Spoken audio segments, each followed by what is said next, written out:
This episode is brought to you in part by the American Homebrewers Association, organizers of HomebrewCon, the annual gathering of the homebrew faithful. This year's event takes place in Nashville, Tennessee, June 18th through June 20th. Registration opens March 10th. Learn more at homebrewcon.org. That's homebrewcon.org.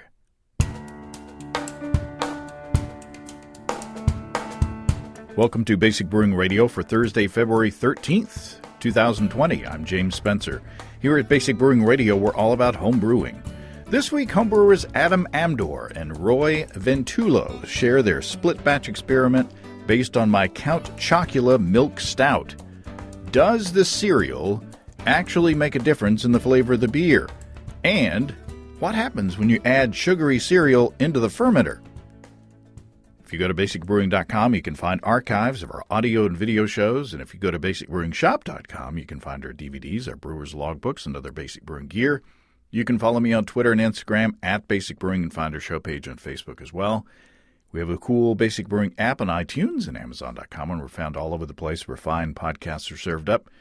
And if you want to support us financially, check out patreon.com/basicbrewing. And thanks very much to everybody who's helping out in that way. If you go to patreon.com/basicbrewing, you can see a long list of stuff that you can access if you sign up as a supporter. My latest experiment that I've brewed up is based on our Hop Sampler series. I'm calling it the Malt Sampler. I brewed 3 6-pack all-grain batches comparing base malts.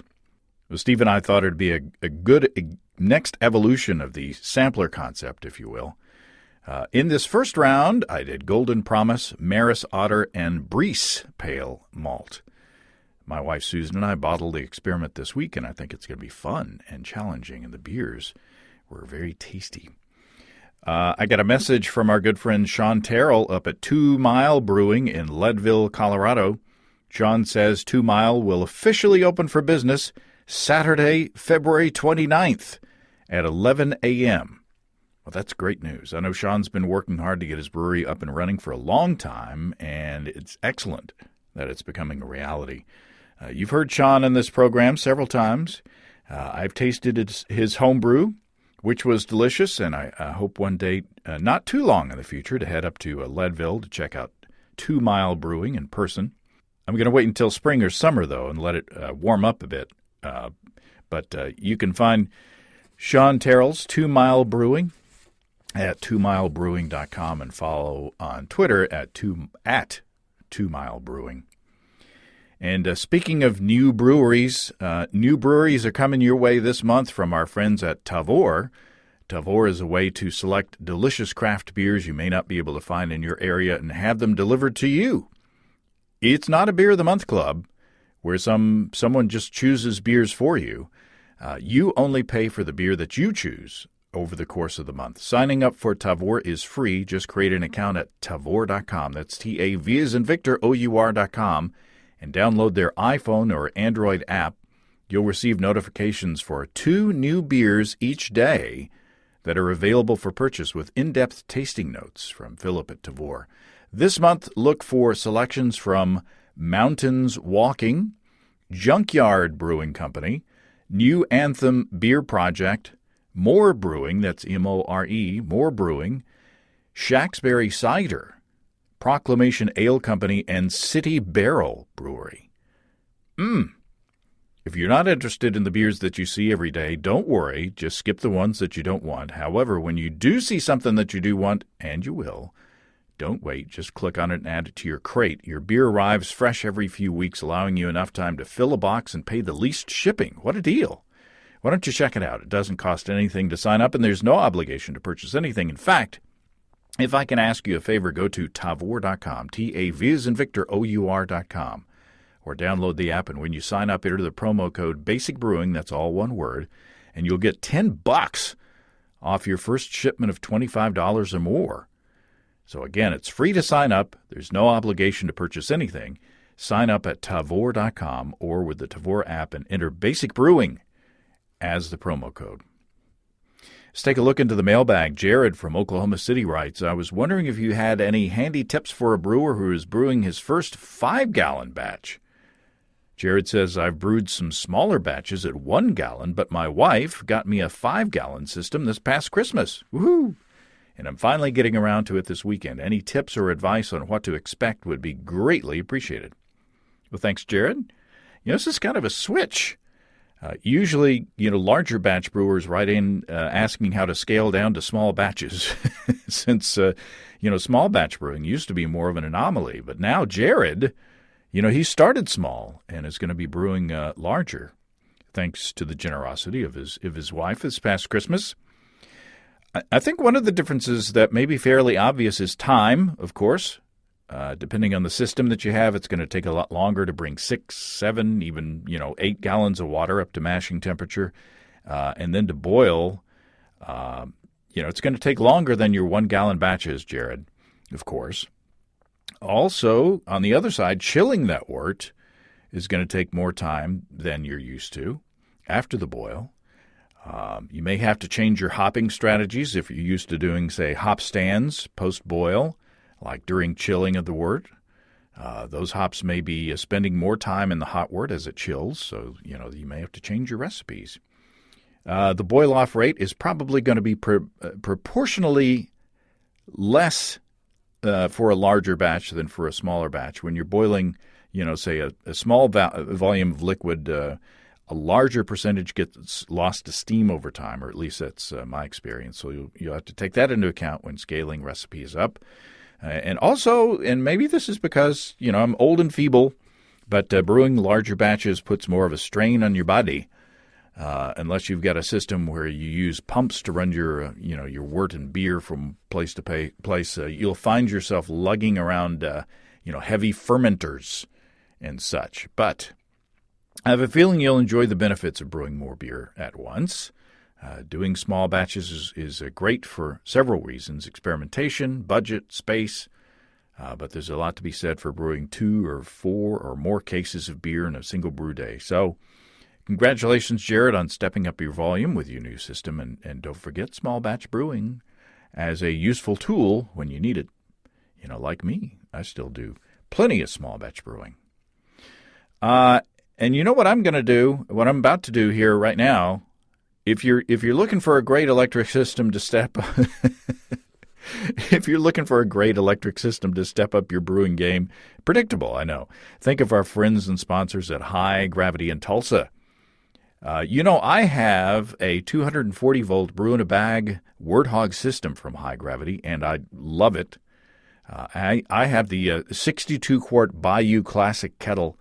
But if you find the 240-volt Warthog brew-in-a-bag system on highgravitybrew.com, you can choose from a selection of different kettles, depending on your wants and desires. And you can now choose to get a 15-gallon Spike brewing kettle with your 240-volt brew-in-a-bag system, Warthog system.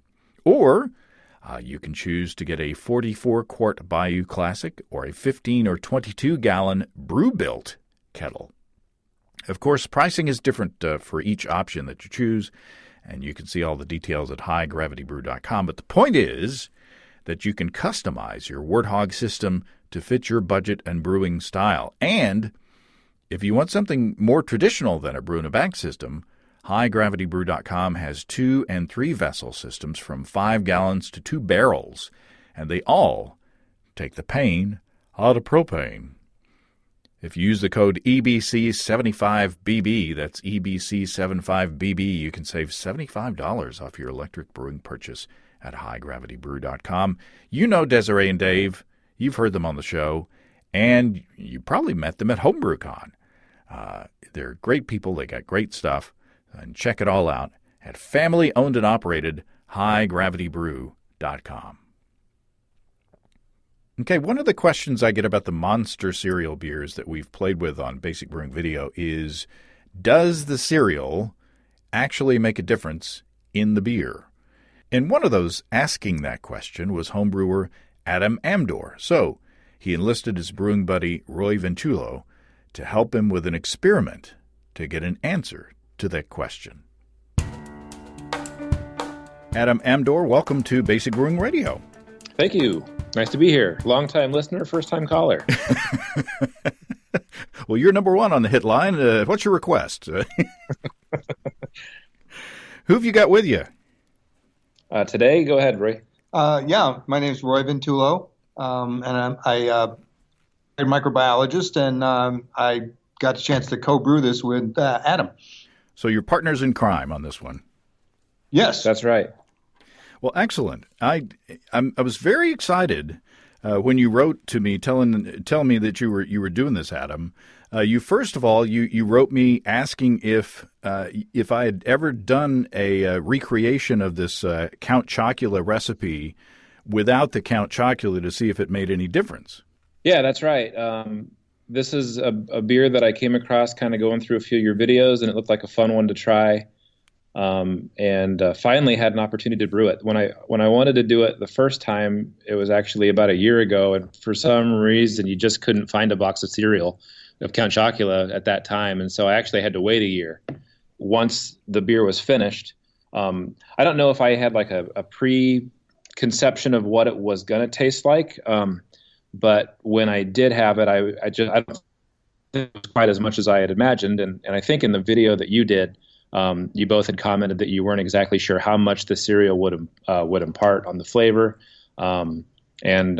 or if it all ferments out if you do the cereal in the mash. And so was very curious to try it out and withhold cereal completely, and also add cereal after the fermentation was done. Yeah, so this one brewing turned into an experiment. But before we get into that, what did you think of the original recipe? Well, I really just trusted you on it. I didn't. It was pretty straightforward. 10 pounds of pale maris otter, half a pound of black malt, half a pound of brown malt, half a pound of chocolate malt, and this is all for the 5-gallon recipe. Pound of lactose, 2 ounces of Fuggles, and then we had a family size box of cereal in the mash on version 1, the basic brewing version. And really the only consideration I had before I brewed it was to try to adjust for some efficiency. If I'm going off the top of my head, but I think in your video you had an original gravity of 1069.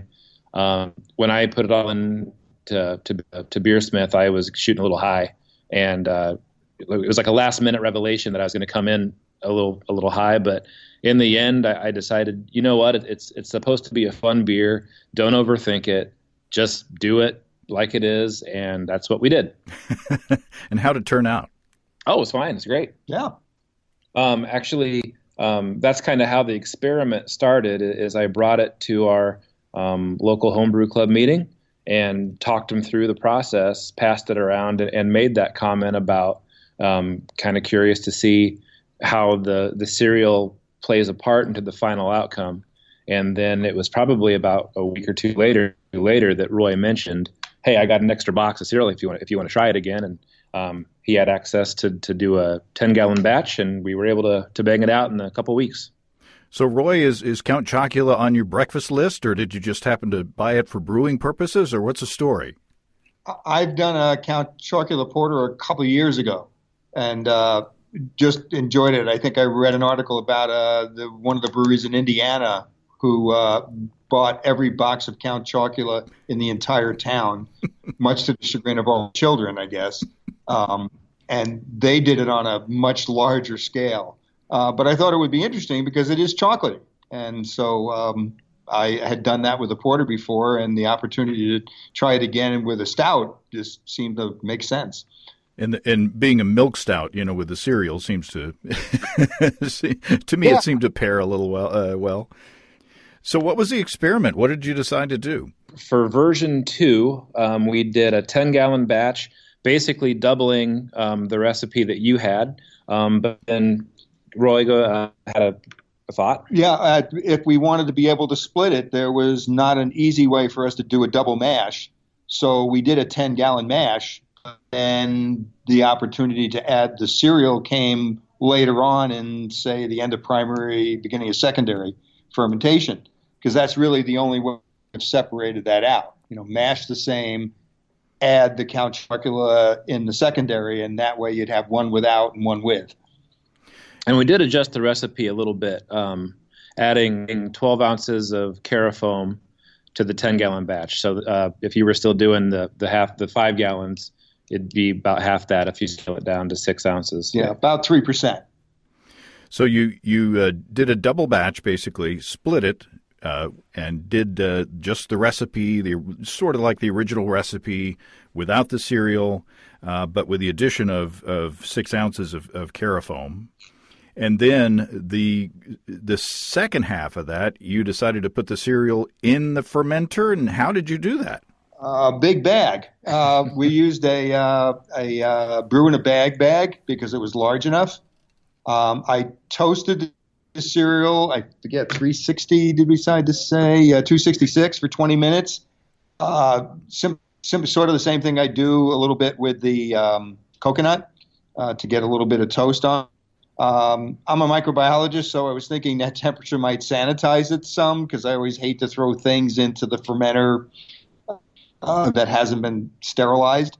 But the marshmallows did not melt. Cereal did not melt. And then I just poured those onto a sanitary bag, and we put it in that, I guess it's a 5-gallon brew in a bag, and we just opened the top of the fermenter, slid it in with some monofilament line, and let it sit for a couple of days. And did it? I guess it probably bobbed around on the top for a little bit. No, I always put weights in the bags. Well, we have the same problem when we do hibiscus and some other things. It turns out those bags do float, but if you put a couple of stainless steel balls or some marbles, it tends to sink down halfway into the fermenter, which is about where you want it to sit. Yeah, I use glass marbles with my hop bags when I put that in the fermenter. Yeah, same idea, except we had to put a little bit more weight in there. The interesting thing is the cereal does not disintegrate. Huh. When you pull it out, they're white. They look like kicks when you pull them out. Huh. And the marshmallows stayed intact and everything? Pretty much. But they didn't turn into a big mush ball like I was thinking. Wow. I was actually surprised. That was one of the things that we really didn't know what was going to happen going in. In the basic brewing version, all that stuff melts down in the first 20 minutes, and there's no evidence that it was ever even in the time you toss out your grain. Mm-hmm. And so for this, when we came in to keg it, Roy had already actually pulled the bag, but he said, "There's all the cereal right there. It's all really intact." And you pick one up out of the garbage and just kind of feel how firm it was, and it was actually surprisingly firm. Because I was the same way. I thought it was going to be a bag of mush. So did you? Because it's colder. Yeah. It's not. Well, match temperature is 154. The fermenter was, I don't know, 65, 66. I'm just like thinking of cereal at the end of having a bowl of cereal and how mushy that gets. By the time and getting soggy, Right. But maybe, my thought was that they don't want it to get mushy in cereal, in the bowl with milk. Oh, sure. And so maybe at a cooler temperature, they designed it, the food technology people designed it, that it wouldn't come apart. Now, did you happen to taste the cereal after you took it out of the fermenter? Go ahead. I did not. I should have. As a good scientist, that would have been a good idea, but no, I didn't. I had no interest. I just wonder next time we do this, I will do that. I just wonder if it tasted less chocolatey or more chocolatey, after being in the beer. Yeah, we don't know the extraction efficiency, right? We didn't calculate that. Now, did you see any kind of increased or additional fermentation after you put the cereal in there? There is a lot of sugar. So actually, a couple days before it came time to add the cereal, kind of in my mind, and I'm not educated on this enough, but I was thinking that we would add it at the end of fermentation and then find a way to stop fermentation so it didn't kick back up, because we were planning to send this down to you, send it around to a couple places, and the last thing you want is to mail people bottle bombs. Mm-hmm. And so we kind of talking back and forth of how to go about that. And then so my somehow stop fermentation and go forward with that. Roy wanted to add the cereal, but just let it sit for a few more days and just let it ferment out. And I was really worried about that, actually, because I thought that if we made the sugar, it would all ferment out just like it did for the original. But actually was pretty surprised with the end result, that it still retained a lot of that character that you were looking for from the cereal. Yeah, no spoilers. Yeah. So you can cut that part out. So was there anything unusual, that happened in the process because of the cereal, or where you put it in the process, or was there anything that we haven't talked about that you might have noticed, that was different? I think the reason that I suggested we leave it, having read about the fruited beers where the cans are exploding in people's garages and stuff like that, because of too much sugar. I did a calculation on the amount of sugar in the cereal. I think I calculated out in a 20.8 ounce boxes that I had ounces of sugar. How much sugar? 17 ounces out of 20. And just do the calculation off the side of the box. How much sugar per serving? How many servings in a box? I can do the math. Which is why they're not health cereals, I suppose. Yeah. I did a little exercise with my son when he was little. He loved the slushies at Sonic, and I figured, I went online and they have the nutritional information on there, and I figured out how many grams of sugar was in even a small one of those, sweet drinks. And I took my little scale that I use for hops, and I measured out a pile of sugar that was equal to the amount of sugar in that cup, and it's amazing. But I can see why people didn't like these cereals for their kids. I get it. Yeah, but you know what? He wasn't impressed. He didn't care. He still. That's the other thing, right? You had asked about any signs of fermentation that was different from the cereal. I was just going to say it would be hard for us to really tell, other than when Roy, you pulled the bag, because other than that, they were in stainless steel fermenters, and then when it came to kegging, pretty much a closed transfer. Yeah, and it didn't suddenly because they were away from my house. I didn't look at them every hour, but at least it didn't appear erupted like when you throw extra sugar in a beer, for instance. Right. It didn't look like it took off. I was burning, but not at great rates. The gravity was a little higher at the end than it was just before we put the sugar in it, however. I've got bricks measurements. It was 10.9 bricks before and 11.9 afterwards. But I also have to feed that into a calculator, because the bricks, of course, with the refractometer, changes due to alcohol. Right. So I use the Brewer's Friend refractometer calculator. But still, it was a little bit higher gravity than it was before. Interesting. Now, you would think that there's still some starch, even though there's a ton of sugar in this cereal, that there's still some starch in there. Yes. And so, one of the questions that maybe we should talk about after the tasting is, would there be any residual starch in there that would make a difference to the beer?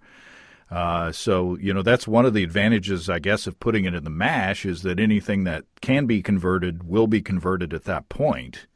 Yeah, and the enzymes are all gone at that point, pretty much. You just got some yeast. Yeah, maybe. So that may be a question to ponder on the other side of the tasting. So, are you guys ready to go into the tasting? Let's get to it. Sure. Okay. I actually brought a bottle of one of the samples, so I can taste it along with you all. Okay.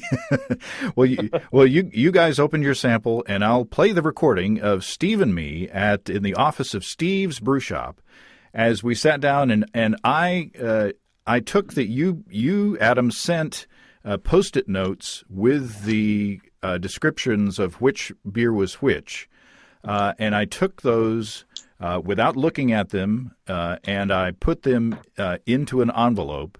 and sealed on Funkin' Wagnall's porch since noon Tuesday. Anyway, I sealed the envelope and we took it to Steve's Brew Shop. So we did a blind tasting of these 3 beers, and here's how that went. Well, Steve Wilkes, welcome back to Basic Brewing Radio. Thanks, James. Here we are sequestered again in the business office of stevesbrewshop.com, and we're drinking 3 pretty delicious beers. They're quite tasty. It's always a relief to me when people send me beers that they've made off of my recipes and they're good. It's like, whoo, that one worked out. Yeah. So what we've got here is my recipe, one with no cereal added, and then one with cereal added at the end of fermentation as opposed to the mash where I added. So we don't know which is which. We've put the little key in an envelope here. Mm-hmm. I was saying that one is different from the other 2, and then you, like the Sphinx, you came up with this riddle. What did you say? Well, I think one is different from the other 2, and a different one is different from the other 2. So, because there's 2 different differences that I can detect. Okay. Well, since you've got twice as much stuff, let me go first. I think number 1 is different from the other 2 because I think number 1 is kind of more roasty and more of a kind of traditional tasting milk stout, if that makes sense. And then the other 2, to me, are more milkshakey. I agree with that. That's one of the differences. That's one of the differences. So, but number 1 to me seems to be a little bit thinner than the other 2. So number 2 and number 3 seem to have a little more mouthfeel than number 1. The number 2 seems to be the most chocolatey compared to number 2 and 3. So that's the difference. That's my other difference. So number 2 it seems to combine the best of all worlds. It's very rich. It's very chocolatey. Mm-hmm. The mouthfeel is very luscious. It's a beer I really want to drink. I'm not sure I could drink a lot of it because it's very rich. Yeah. But I really liked it. I liked it the very first time it came across my lips. Yeah. Number 1 is to be honest. Number 1's a little bit fizzy for me. The carbonation, I want it to be either a little less carbonated or have a little more body. I don't know which. It has a little bit more roasty astringency than the other 2, which is why I say it's the least milkshakey. Well, maybe that's what it is. And so I don't really mean that as an objection. I don't mean it quite that way. I just mean that when I tasted it, I went, "Oh, that's nice." When I tasted number 2, I was like, "Okay, this is this is it." And then number 3 is kind of a blend of the other 2 in a way, but so I don't know what that means. I don't know. I still don't have any clue which is which. But number 2 for me is the most chocolatey, the most rich, the best tasting. I really like it. Now, one theory that I have is Adam says that they added on the big 10-gallon split batch 12 ounces of carafoam for body. So one theory that I have is number 2 and number 3 are from the split batch because it does have more body. Yeah, I think that could very well be true. Yeah. Not that there's anything wrong with number 1, but side by side with the other 2, it's less milky, less sweet. There's less of a milk stout character. It's more of a robust stout or an imperial stout, or you know what I'm saying. Sure. So, yeah, I think you're probably right about number 2 and 3 having the carafoam addition. My second theory is that number 1 is the one with no cereal at all, and the other 2 had cereal in it, and the cereal actually did make an impact. But I'm leaning toward the first theory more than the second. Yeah, I agree. So, do you have any guesses on which one is which? I really don't. I'm going to go out on a limb, a big limb, and say that number 2 is the dry hopped Carafoam beer.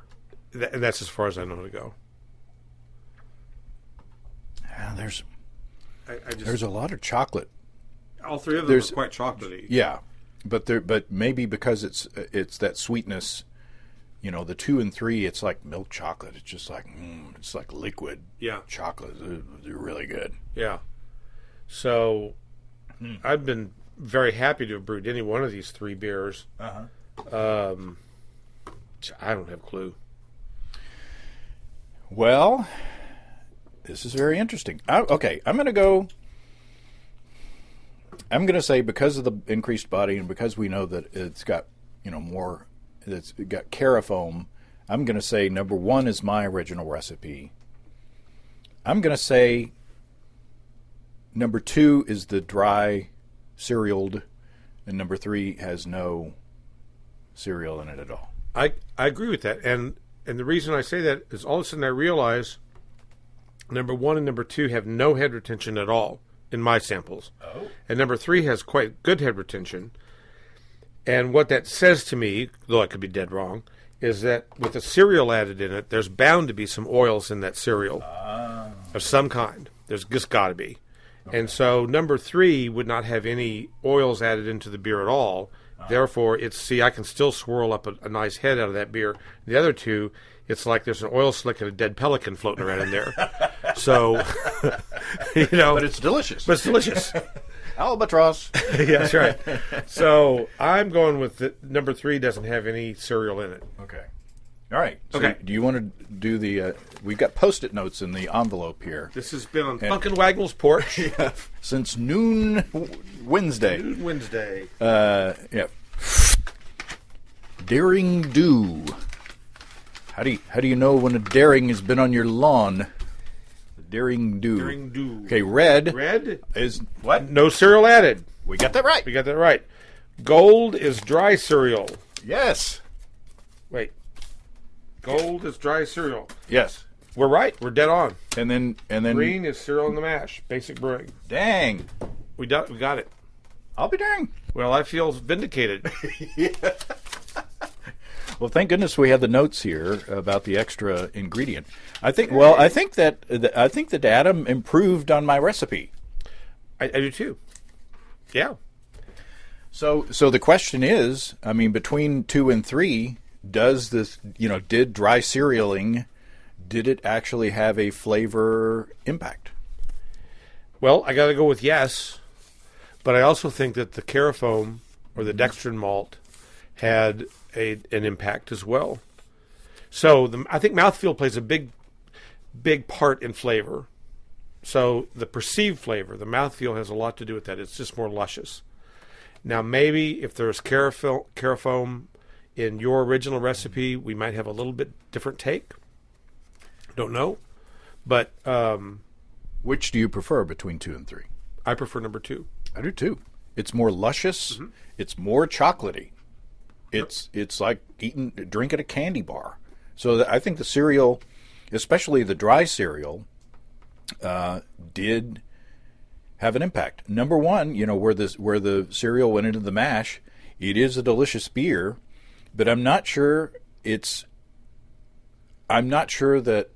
putting the cereal in the mash and then boiling it for an hour, that may have gotten rid of that, right. Some of the character. Yeah, and the only other thing that I wonder about with adding commercial cereals into the beers, and I don't know about this, I'm just throwing it out there. Those have got to have a ton of preservatives and things in them and artificial ingredients that, like, is it really chocolate? Yeah. Or is it some kind of artificial chocolate from the lab? and the snob in me wants to say that it tastes a little artificial, but I don't know that. Mm-hmm. I don't have a side-by-side with some, Woofy Wowzer French, Cacao nibs. Yeah, cacao nibs, harvested from a unicorn's butt. I just don't have any handy. And so I don't know. But when I get some, I'll let you know. And we'll try it. I'm not sure I'll be first on the list. Well, it's either that or coffee beans from a cat's butt. Yeah. It's a civet. Civet, that's what it is. Yeah. I'll pass. So did he. Right. Or she. That's right. Okay, well, very good. All three of these beers are delicious, and I would have been happy to brew any of them. Mm-hmm. But I think that Adam has improved on the Count Chocula milk stout recipe in that, adding the carafoam and dry cerealing. Mm-hmm. It did make a difference. It definitely did. Vampires never go away. All right. Excellent. This makes me happy. Yeah. Thanks, Steve. Thank you, James. So how about that? We through your guidance of your notes, we were able to figure out which beer was which. I was listening to you do the tasting and your initial impressions. Some of the descriptions that you were using of the beers, I was writing down, guessing along with you, and I feel like I was with you the whole way. And they were some of the same perceptions that I had. I know that when after the day after we kegged this, it was the next night after doing some forced carbonation that I did a little taster of all three kinds, and it was the same for me, where there was one beer that was just very different than the other two. One of you had mentioned that. Well, you actually both did, but you did for different reasons. But I did think that one of them, as far as the chocolatey aroma and flavor, to me, one just stood out above the rest. Yeah, and the one thing I got to give you kudos, because your addition of that carafoam in the recipe, even in the non-cerealed version, it was more milk stouty than my original recipe. So good. You improved my recipe. I mean, the beer that the original version was good, I thought. But then the other two that had the addition of the carafoam, it did make it kind of more luscious and more sort of milkshakey and more like a milk stout. So congratulations. Yeah, thank you. Thank you. Yeah, we've discovered even in a beer like a Gosa, sometimes that sour beer can be a little thin, and carafoam seems up a little bit. Maybe not 3%, but certainly a smaller percentage, just to give it a little bit more body. And once I looked into what carafoam was and what it meant, it's like mashing at 158, right? That's basically what you're doing by adding carafoam, because it leaves all of those dextrins. It's like a dextrin malt. I mean, that's what it is, essentially. Well, and were you guys, I mean, was it in tasting the two second beers side by side, does cereal make a difference to your palates? Yeah, for sure. For me, it really does too. I thought that, and I would have to go back and do it because I haven't compared the original to the non-cerealed in a few weeks, actually. I've been like the cerealed version is kind of my go-to because it's a little closer to what I had originally kind of thought that this would be like in the end. And so originally when I did do all three side by side, I almost thought that the non-cerealed beer and the original beer were very, very similar. I mean, other than the mouthfeel that you had mentioned with the carafoam, but those two I could go back and forth probably. And one of the problems, of course, I think the first beer, how old is that now? Oh, it would have been brewed around Halloween time. So a couple of months. And so you might be losing the chocolate just like you lose coconut flavor that's true. In other beers over a period of time. And so it's hard to compare a 4 or 5 month old beer with one that's a couple of weeks old. That's very true. Mm-hmm.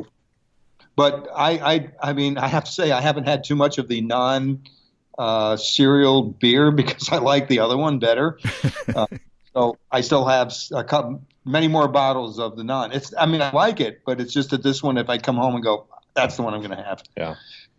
To me, there's just that thing that I was looking for is you imagine when you're a kid and you get done eating the actual cereal and there's just all that milk left over. It's just sitting there with all the sugar that has come off the cereal, and it's just sweet, sweet milk. And I was kind of imagining like it's going to be a chocolate milk stout, but it's just going to have that sweet, chocolatey goodness. And that was what I was kind of hoping there would be more of in the original Basic Brewing version. But really, I was only just kind of how much flavor it did add, and I feel like we do have an answer that at least in the dry cereal version, it does make a difference. Yeah, for sure. And when we were talking before the tasting about the possibility of being starches in there that were still hanging around and not fermented, in this style of beer where you do have a lot of residual sweetness and a lot of body, maybe you wouldn't notice if those starches were still in the beer, but a lighter style, maybe you would. Yeah, absolutely. I'm trying to think of methods that we could, anything you could do to measure starch, but I can't think of anything that would work easily without buying a $300,000 instrument. Of course, there was that the higher finishing gravity, which may be an indicator. I'm not sure. Compared to your original, I don't know what your original. So the original one finished out about 1022, and I'd have to go off of memory for what you guys did in the original version for you, if it's in the video, James, if it was around the same. But I feel like the 1022 is kind of where I was expecting. With the second version split batch, it was a lot higher, like 1027 to 1029. But didn't you say there was a difference between the with the bricks reading between the serialed and the non-serialed version, the split batch? Yeah, there would be, because it was again, I need to calculate that to gravity, but it was 10.9 bricks before, which is the non-serial one would have stayed there. I don't think that didn't go up. But the one that we added the cereal to wound up at 11.2 bricks. So it did in fact go up. So there was some residual sugars, maybe not fermentable sugars, but something soluble to change the bricks reading. So maybe I don't know if starch shows up on a refractometer or not, but maybe that's that. I don't know. There are smarter people out there than me who probably know the answer to that. But no, I'm guessing it probably does, because it has to do with solubilized sugar or solubilized material. Because you use the same instrument to do salt for saltwater fish tanks. And so it's just the stuff that's soluble in the water. So yeah, if it was polymeric stuff, not too big, it would certainly show up as gravity readings in the refractometer. So yeah, these could have been sugars that didn't have a chance to get fermented because they were just a little too big. Well, I'm curious. Now I want to go back and like do my Frankenberry brew again and dry cereal it. Because I think, you might get a lot more of those fruity flavors from the cereal. And, I want to revisit this and use the dry cerealing technique. Yeah. Well, you kind of scroll through beer Twitter and beer social media, and you see that there are places that are putting Fruity Pebbles in IPAs, and that's how they serve it. Oh, just with the cereal floating in the beer? Float cereal on the top. I want to say that there's others that they rim the glass like you would a margarita with like the Fruity Pebble dust. I've never had. That's going a little too far for me. There are lots of heads shaking out in the audience now. I was thinking Captain Crunch at one point, and I couldn't get anybody to do that. Apologies in advance to all the beer purists out there. Well, I have to say, these are fun brews to do. I mean, part of me, I'm not a big fan of the big dessert beers, Pastry styles that are out. Although I've made one with another guy in the group. They are interesting to do, and they have some interesting tastes, and they have a place. So, yeah, I guess the bottom line, the old saying, the proof of the pudding is in the tasting. If it tastes good and is a fun beer to drink as well as talk about, then I say more power to you. If it tastes nasty, I don't care what's in it. It's not not a good beer. Well, and when it comes to breweries, I mean, as long as people are buying them, more power to them. Yeah. I'm hoping we get to brew this before the summer when we have all the outdoor events. Our beer group goes to a lot of events during the summer, and we basically donate our beer to these events. And it's always kind of fun to have people come up and, you made that beer with what? Although I have to say, one of the guys in the group before we joined made a beer with Mountain Dew instead of water. That sounds like a Chris Colby recipe. Yeah, and he called it Mountain Brew. And it won first place in the Homebrew group, so one never knows. I think he said he didn't know whether to be proud or be sad. Well, there you go. Again, if it's a good beer, I'd say it's worth brewing and worth drinking. And apparently it was green. So Count Chocula doesn't sound that far out there. Yeah, for sure. And in our brewing with like Frankenberry, where it turned the mash pink, but then in the final product it just looked like a beer. And then when I think it was Booberry, I did that Booberry Goza, or the kettle soured beer, and it was green in the fermenter, but then at the end of the process it just looked like a regular beer. At least with the Count Chocula, it looks like chocolate with the stout. Right. I wonder if you might keep more color again if you dry cereal them. That's a good question. Lighter beer, certainly. Yeah. Well, I'm excited now. I can't wait for Halloween. We'll be looking for iteration 3 that we can do later this year. Yeah. Well, guys, I'm thrilled that you included us in this experiment. It was a whole lot of fun, and the best part about it, I think we've learned something. Yeah, I'm not going to be able to publish a paper in the scientific journal, I suspect, but yeah, no. And this is fun. This is the fun part of brewing. We had a good time making it, and it's fun to talk about. Excellent. Well, Adam and Roy, I appreciate your efforts, and keep us in mind if you do something else weird and wacky and fun.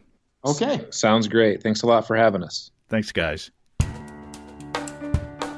Well, thanks again to Adam and Roy. I'm so happy they did that experiment, and I'm extra happy that they sent the beers for Steve and me to evaluate. I was sort of tired of doing breakfast cereal beers, but now I can't wait to try the dry cerealing trick on a batch of my own. If you have brewing questions, show suggestions, or just want to say howdy, write to James at basicbrewing.com, or just fill out the contact form on basicbrewing.com. And please don't forget to tell us where you're from. Check out our mobile-friendly shop at basicbrewingshop.com. Thanks to everybody supporting us through our Patreon page. Special goodies coming your way. Check that out at patreon.com/basicbrewing. It's all until next time. Until then, thanks for listening, everybody. I'm James Spencer. Production help for Basic Brewing Radio and our website is provided by Kelly Dotson. Basic Brewing Radio is a production of Active Voicing. We'll talk to you next time, everybody. So long.